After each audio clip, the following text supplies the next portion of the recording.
ಈಗಾಗಲೇ ಕೂಡ ಮೊನ್ನೆ ತಾನೇ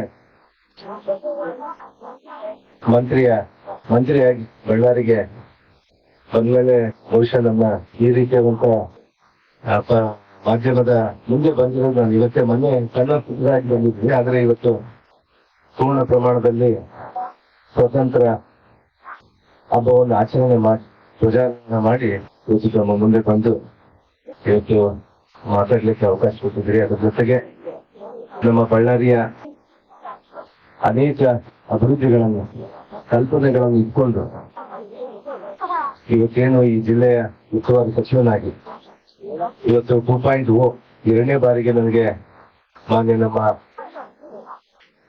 ಕೇಂದ್ರದಲ್ಲಿರುವಂತಹ ನಾಯಕರು, ಮುಖ್ಯವಾಗಿ ನಮ್ಮ ಮಲ್ಲಿಕಾರ್ಜುನ ಖರ್ಗೆ ಸಾಹೇಬರು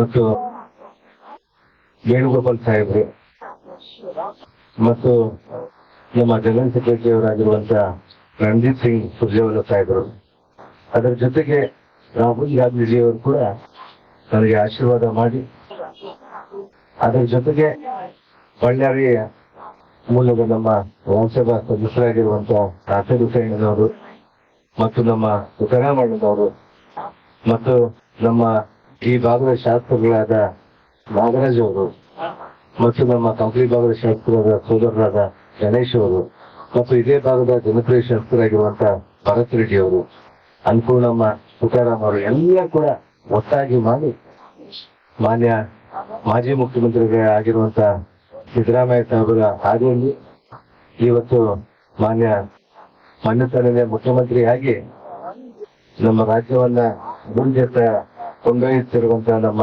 ಡಿ ಕೆ ಶಿವಕುಮಾರ್ ಸಾಹೇಬರ ಅವರ ಒಂದು ಆಶೀರ್ವಾದದಿಂದ ಇವತ್ತು ನಾನು ಮತ್ತೊಮ್ಮೆ ಈ 2ನೇ ಬಾರಿ ಸಚಿವನಾಗಿ ನಾವು ಬಂದಿದ್ದೀವಿ. ಅವರೆಲ್ಲರ ಒಂದು ನಂಬಿಕೆ ಯಾವ ರೀತಿ ಜಿಲ್ಲೆಯ ಅಭಿವೃದ್ಧಿಯನ್ನು ಮಾಡ್ತೀವಿ ಅಂತೇಳಿ ಅವ್ರ ಕಲ್ಪನೆ ಇದ್ರು. ಆ ಕಲ್ಪನೆಗೆ ತಕ್ಕಂತೆಯೇ ಈ ಜಿಲ್ಲೆಯನ್ನ ಅಭಿವೃದ್ಧಿಯ ಮಾಡ್ಕೊಂಡು ಹೋಗಿ ಅದರ ಜೊತೆಗೆ ನಮ್ಮ ಪಕ್ಷದ ಬಲವರ್ಧನೆಯನ್ನು ಕೂಡ ಈ ಭಾಗದಲ್ಲಿ ಮಾಡ್ತೀವಿ ಅಂತ ಹೇಳಿ ಒಂದು ದೊಡ್ಡ ನಂಬಿಕೆಯನ್ನ ಇಟ್ಟು ಇವತ್ತು ನಮ್ಮ ಕೇಂದ್ರದಿಂದ ನಮ್ಮ ರಾಜ್ಯದಿಂದ ನಾಯಕರು ಎಲ್ಲ ಕೂಡ ಸೇರಿ ಪ್ರಯತ್ನ ಮಾಡಿಕೊಂಡು ನಾವೆಲ್ಲರೂ ಕೂಡ ಸಾಮೂಹಿಕವಾಗಿ ಈ ಜಿಲ್ಲೆಯಲ್ಲಿರುವಂತಹ ಶಾಸಕರು ಮತ್ತು ಸಂಸದರು ಮತ್ತು ರಾಜ್ಯಸಭಾ ಸದಸ್ಯರು ಎಲ್ಲರೂ ಒಳಗೊಂಡಂತೆ ಈ ಜಿಲ್ಲೆಯ ಅಭಿವೃದ್ಧಿ ಮಾಡ್ಲಿಕ್ಕೆ ಒಂದು ಅವಕಾಶ ಮಾಡಿಕೊಟ್ಟಿರುವ ಜೊತೆಗೆ ಇವತ್ತು ಅನೇಕ ಕನಸುಗಳನ್ನ ಕಂಡು ಕಳೆದ ಬಾರಿ ನಾನು 2023ರಲ್ಲಿ ಮಂತ್ರಿ ಆದ್ಮೇಲೆ ಕೆಲವು ಅನಾನುಕೂಲಗಳಿಂದ ಕೆಲವು ಬೇರೆ ಬೇರೆ ಕಾರಣಗಳಿಂದ ರಾಜಕೀಯ ಪ್ರೇರಿತವಾಗಿ ಇವತ್ತು ನಾನು ಆ ಒಂದು ಸ್ಥಾನಕ್ಕೆ ರಾಜೀನಾಮೆಯನ್ನು ಕೊಡುವಂತಹ ಸಂದರ್ಭ ಉದ್ಭವ ಆಯಿತು. ಪಕ್ಷಕ್ಕೆ ಮುಜುಗರ ಆಗ್ಬಾರ್ದು ಅನ್ನುವಂತ ವಿಚಾರದಿಂದ ಅವತ್ತಿನ ಸಂದರ್ಭದಲ್ಲಿ ಅದರ ಘಟನೆಗಳ ಅದರ ಕೈ ನೆನಪುಗಳಲ್ಲಿ ಕೂಡ ನಮಗೆ ಕೈ ನೆನಪು ಬೇರೆಯವ್ರಿಗೆ ಏನಾಗಿರುತ್ತೆ ಗೊತ್ತಿಲ್ಲ. ಆದ್ರೆ ಆ ಕೈ ನೆನಪುಗಳನ್ನ ನೆನೆಸ್ಕೊಂಡು ಇವತ್ತು ಮತ್ತೊಮ್ಮೆ ಆ ಒಂದು ಅವಧಿಯಲ್ಲಿ ನನಗೆ ಕೆಲಸ ಮಾಡ್ಲಿಕ್ಕೆ ಈ ಜಿಲ್ಲೆಯ ಸಚಿವನಾಗಿ ಕೆಲಸ ಮಾಡ್ಲಿಕ್ಕೆ ಬಹಳಷ್ಟು ಕಡಿಮೆ ಪ್ರಮಾಣದಲ್ಲಿ ಅವಕಾಶ ಸಿಕ್ಕಿತ್ತು. ಅದೇ ಚುನಾವಣೆಗೆ ಬಂದಿದ್ರು. ಅವತ್ತು ನಾನು ಅಭಿವೃದ್ಧಿಯನ್ನ ಮಾಡ್ಕೊಂಡು ಹೋಗ್ಲಿಕ್ಕೆ ಬಹಳ ಕಡಿಮೆ ಪ್ರಮಾಣದಲ್ಲಿ ನನ್ನ ಒತ್ತನ್ನು ಕೊಟ್ಟಿದ್ದೆ. ಅದಾದ ನಂತರ ಈಗಾಗಲೇ ಕೂಡ ನಮ್ಮ ಕೇಂದ್ರ ಮತ್ತು ರಾಜ್ಯದ ನಾಯಕರು ಮತ್ತೊಮ್ಮೆ ನನ್ನ ಮೇಲೆ ಭರವಸೆ ಇಟ್ಕೊಂಡು ಈ ಜಿಲ್ಲೆಯನ್ನ ಗಡಿಭಾಗ ಆಗಿರುವಂತ ನಮ್ಮ ಬಳ್ಳಾರಿ ಜಿಲ್ಲೆಯನ್ನ ಅಭಿವೃದ್ಧಿಯನ್ನ ಮಾಡ್ಕೊಂಡು ಹೋಗ್ತಾರೆ, ನಮ್ಮೆಲ್ಲ ಶಾಸಕರ ಜೊತೆಯಿಂದ ಒಗ್ಗೂಡಿಸ್ಕೊಂಡು ಹೋಗ್ತಾರೆ ಅನ್ನೋಂತ ನಿಟ್ಟಿನಲ್ಲಿ ಇವತ್ತು ನನಗೆ ಮತ್ತೊಮ್ಮೆ ಅವಕಾಶ ಮಾಡಿಕೊಟ್ಟಿದ್ದಾರೆ. ಈ ಅವಕಾಶ ಕೊಟ್ಟಂತ ಅವಕಾಶವನ್ನು ಇವತ್ತು ನಾವು ಈಗಾಗಲೇ ಕೂಡ ಕೇವಲ 20 ದಿನಗಳು ಮಾತ್ರನೇ ನಮಗೆ ಬಾಕಿ ಇದೆ. ಅಂದ್ರೆ ಸರ್ಕಾರ ಆಡಳಿತಕ್ಕೆ ಬಂದ್ಮೇಲೆ ಶಾಸಕರು ಮಂತ್ರಿಗಳಾದ್ಮೇಲೆ ಅವರು ಜಿಲ್ಲೆಗಳನ್ನ ಬಹಳಷ್ಟು ಅದ್ಭುತವಾಗಿ ಮಾಡುವಂತ ಒಂದು ಪ್ರಕ್ರಿಯೆಯಲ್ಲಿರ್ತಾರೆ. ಆದ್ರೆ ನನ್ನ ದುರದೃಷ್ಟ ಕಳೆದ 2023ರಲ್ಲಿ 1 ವರ್ಷಕ್ಕೆ 24ವರೆಗೆ ಮಾತ್ರನೇ ಆದೆ.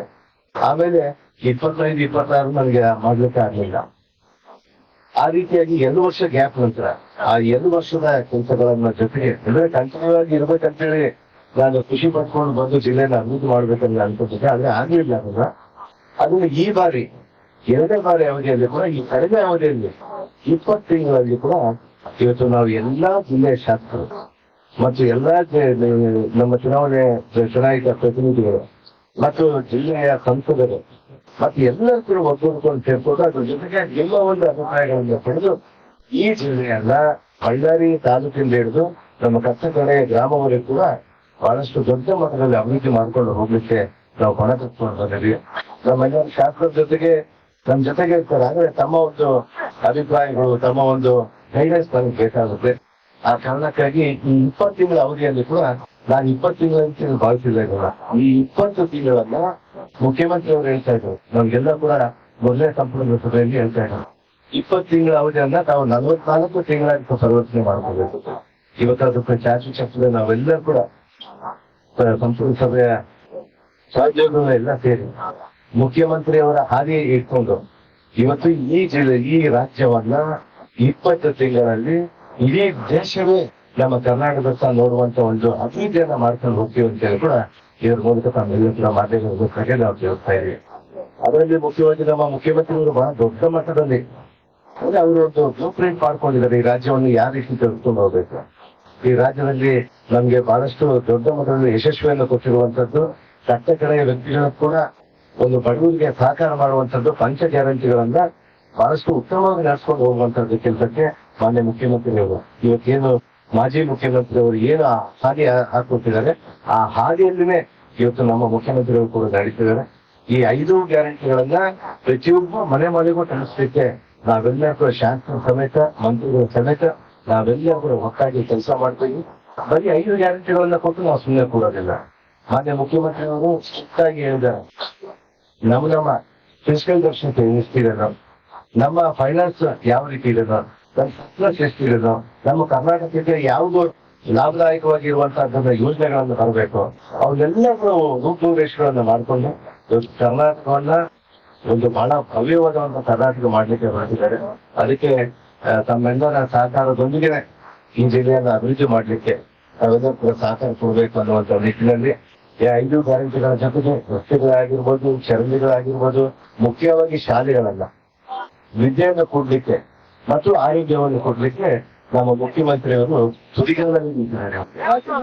ಬಡ ಮಕ್ಕಳಿಗಾಗಿರ್ಬೋದು, ರಾಜ್ಯದ ಬಡವರಿಗಾಗಿರ್ಬೋದು, ರಾಜ್ಯದ ಪ್ರತಿಯೊಬ್ಬ ಜನರಿಗಾಗಿರ್ಬೋದು ಒಳ್ಳೆಯ ಆರೋಗ್ಯ ಮತ್ತು ವಿದ್ಯೆಯನ್ನು ಕೊಡುವಂತದ್ದು ನಿಟ್ಟಿನಲ್ಲಿ ಇವತ್ತು ಮಾನ್ಯ ಮುಖ್ಯಮಂತ್ರಿ ಅವರು ಅವರ ಒಂದು ಪ್ಲಾನ್ ಅನ್ನು ಹಾಕಿದ್ದಾರೆ. ಆ ಪ್ಲಾನ್ ಹಾದಿಯಲ್ಲಿ ನಾವೆಲ್ಲರೂ ಕೂಡ ಹೋಗ್ತೀವಿ ಅನ್ನುವಂತ ವಿಚಾರವನ್ನು ತಿಳಿಸ್ಕೊಂಡು ಈ ಜಿಲ್ಲೆಯಲ್ಲಿ ಏನೇನೋ ಕಳೆದ 3 ವರ್ಷದಿಂದ ಅಂದ್ರೆ ಅಲ್ಪ ಸ್ವಲ್ಪಗಳೇ ನಮ್ಮ ಶಾಸಕರೆಲ್ಲ ಕೂಡ ಬಹಳಷ್ಟು ಅಭಿವೃದ್ಧಿಯನ್ನು ಮಾಡ್ಕೊಂಡು ಹೋಗ್ತಾ ಇದ್ದಾರೆ.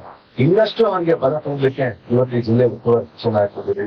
ಅದರ ಜೊತೆಗೆ ನಮ್ಮ ಭಾಗದಲ್ಲಿನೇ ಇವತ್ತು KMRC ಖನಿಜ ಇವತ್ತು ಏನು ಆ ನಿಧಿಯಿಂದ KMRC ಮತ್ತು DMF ಮೂಲಕ ನಮ್ಮ ಜಿಲ್ಲೆಯನ್ನು ಎಷ್ಟು ಮಟ್ಟಿಗೆ ಅಭಿವೃದ್ಧಿ ಮಾಡ್ಕೊಂಡು ಹೋಗ್ಬೋದು ಅಂತ ಹೇಳಿ ನಾವು ಈಗಾಗಲೇ ಕೂಡ ರೂಪುರೇಷೆಗಳನ್ನು ಮಾಡ್ತಾ ಇದ್ವಿ.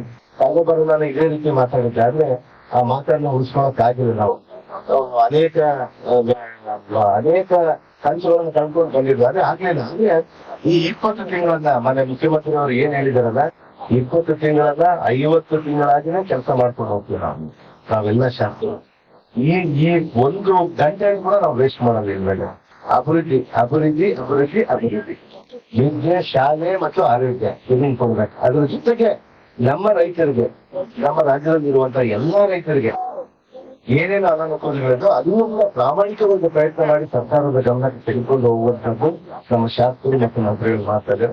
ನಮ್ಮ ಮುಖ್ಯಮಂತ್ರಿ ಅವ್ರನ್ನ ಬಲಪಡಿಸಲಿಕ್ಕೆ ಒಳ್ಳೆ ಆಡಳಿತವನ್ನು ಕೊಟ್ಟು ಮತ್ತೊಮ್ಮೆ 2028 ಕೂಡ ಮತ್ತೆ ಅಧಿಕಾರಕ್ಕೆ ಬರಬೇಕಂತ ಕಲ್ಪನೆ ಇಟ್ಕೊಂಡು ಆ ರೀತಿಯಾಗಿ ಇವತ್ತು ಚುನಾವಣೆಯನ್ನು ಮಾಡ್ಲಿಕ್ಕೆ ಅಂದ್ರೆ ಆ ರೀತಿಯಾಗಿ ಒಂದು ಪ್ಲಾನ್ ಅನ್ನು ಇಟ್ಕೊಂಡು ನಾಳೆ ಮುಖ್ಯಮಂತ್ರಿ ಅವ್ರ ಜೊತೆಗೆ ಹೋಗ್ತಾ ಇದ್ವಿ. ನಾವೆಲ್ಲರೂ ಕೂಡ ಒಟ್ಟಾಗಿ ಸೇರಿ ಬಳ್ಳಾರಿ ತಾಲೂಕಲ್ಲ, ಬಳ್ಳಾರಿ ಗ್ರಾಮಾಂತರ ಅಲ್ಲ, ಸಿರುಗುಪ್ಪ ಅಲ್ಲ, ಕಂಪ್ನಿ ಅಲ್ಲ, ಸಂಡೂರಲ್ಲ, ಇಡೀ ನಮ್ಮ ಜಿಲ್ಲೆಯನ್ನ, ಸಣ್ಣ ಜಿಲ್ಲೆ ಆಗಿದೆ, ಈ ಜಿಲ್ಲೆಯನ್ನ ಭವ್ಯವಾಗಿ ಅಭಿವೃದ್ಧಿ ಮಾಡ್ಲಿಕ್ಕೆ ನಾವು ಹಣ ಕಟ್ಕೊಂಡು ಬಂದಿದ್ವಿ. ಅದ್ರ ಜೊತೆಗೆ ನಿಮ್ಮ ಸಹಕಾರ ಬಹಳಷ್ಟು ಮುಖ್ಯ ಆಗಿದೆ. ತಮ್ಮ ಸಹಕಾರ ಮತ್ತು ಅಭಿಪ್ರಾಯಗಳು ನಾವು ಯಾವತ್ತೂ ಕೂಡ ಮುಕ್ತವಾಗಿ ಇರಬೇಕು. ಇವತ್ತು ಈಗಾಗಲೇ ಕೂಡ ಬಳ್ಳಾರಿಯಲ್ಲಿ ಕೂಡ ಅನೇಕ ಬೇರೆ ಬೇರೆ ವಿಚಾರಗಳ ಬಹಳಷ್ಟು ನಮ್ಮ ಮನೆ ಬಾಗಿಲಿಗೆ ಇದಾವೆ ಇಲ್ಲಿ ಅಭಿವೃದ್ಧಿ ಮಾಡುವಂಥದ್ದು. ಅವನ್ನೆಲ್ಲ ಕೂಡ ಪಟ್ಟಿ ಮಾಡ್ಕೊಂಡು ನಮ್ಮ ಆಡಳಿತ, ನಮ್ಮ ಜಿಲ್ಲಾಡಳಿತದ ಜೊತೆಗೆ ಕೂತ್ಕೊಂಡು ನಮ್ಮ ಶಾಸಕರೆಲ್ಲ ಸೇರ್ಕೊಂಡು ನಾವೊಂದು ಬ್ಲೂ ಪ್ರಿಂಟ್ ಮಾಡ್ಕೊಂಡು ಮತ್ತೊಮ್ಮೆ ಈ ಜಿಲ್ಲೆಯನ್ನ ಅಭಿವೃದ್ಧಿ ಮಾಡ್ಕೊಂಡು ಹೋಗ್ತೀವಿ ಅನ್ನುವಂಥ ವಿಚಾರವನ್ನು ತಿಳಿಸ್ತೀವಿ. ಇವತ್ತು ಸ್ವಾತಂತ್ರ್ಯ ಬಂದಿದೆ, ಒಳ್ಳೆ ದಿನದಲ್ಲಿ ಬಂದು ಇವತ್ತು ನಾವೆಲ್ಲ ಕೂಡ ನಮ್ಮ ಬಳ್ಳಾರಿ ಅಭಿವೃದ್ಧಿಗೆ ಇವತ್ತಿಂದಲೇ ನಾನು ನಾಂದಿ ಆಡಿ ಇವತ್ತಿಂದ ನಮ್ಮ ಹುಡುಗಗಾಲನ್ನ ನಾವು ಹಾಕೊಂಡು ಹೋಗ್ತೀವಿ ಅನ್ನುವಂಥ ವಿಚಾರವನ್ನು ಕಾಂಗ್ರೆಸ್